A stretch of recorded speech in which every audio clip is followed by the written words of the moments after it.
It is true, as Gladstone said, if you really wanted to study a society, look at the way it treats its dead. And it is fascinating when you think of what we've been through going back to medieval times.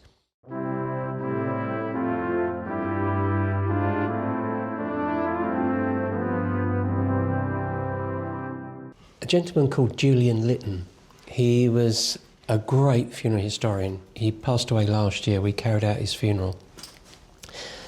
His book on the English way of death is sort of a bit of a Bible when it comes to funeral history.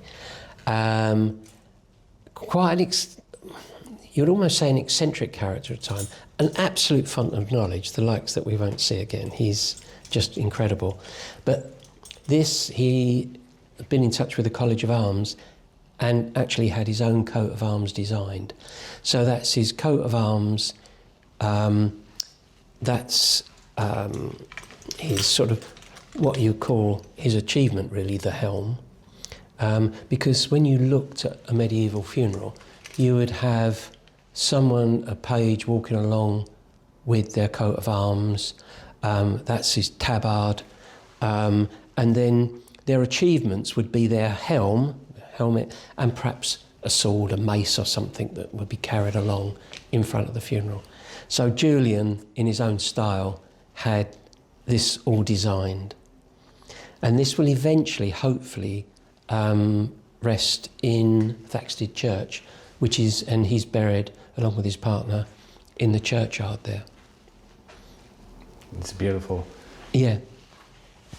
If you went around medieval churches now, you would see funeral hatchments hanging there. I've got a few examples outside. This looks like oil paint to me. Oh, if I know Julian, this would have been done. I think, I know who done this. Karen Humpage painted that. Through death to life. I love it.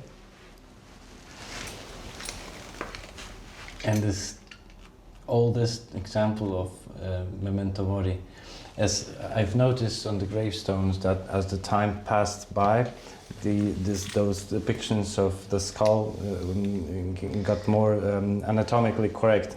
Yeah. And the old ones look like children's drawings. Mm. Always got a nice set of teeth, though. This is a painting here of of the British fleet in the Solent, just off the Isle of Wight, with the gun salute at Queen Victoria's death.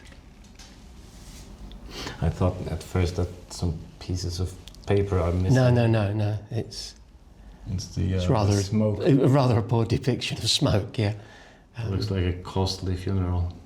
Oh God, yeah, extreme. Well, now what's interesting about Queen Victoria is if you went back to the early 1800s, in fact just before then, in the 1700s, there were two funeral directors, Mr. France and Mr. Banting, had a funeral service, France and Banting.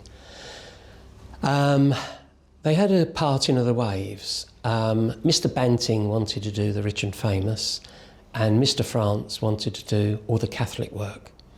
To this day, A. France and Sons are still in Lamb's Conduit Street in London. They actually carried out Noel Nelson's funeral. To this day, they still do a lot of the Catholic work, a lot of the repatriation back to Italy of Catholics. So they've maintained that for a few hundred years. Mr. Banting, however, disappeared in the sort of late 1800s. I would like to ask you something about this one.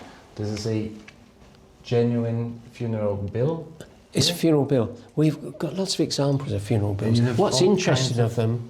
Well, if you think back in the day, an invoice, you had everything on the invoice. You imagine today me carrying out a funeral and then putting down how much the handles cost, how much the nameplate cost. We have that in Poland. How much makeup costs, every putting in the single casket. item goes down. It becomes an absolute shopping list. I'm sure the Competition and Marketing Authority would have taken it to that extent, given half the chance.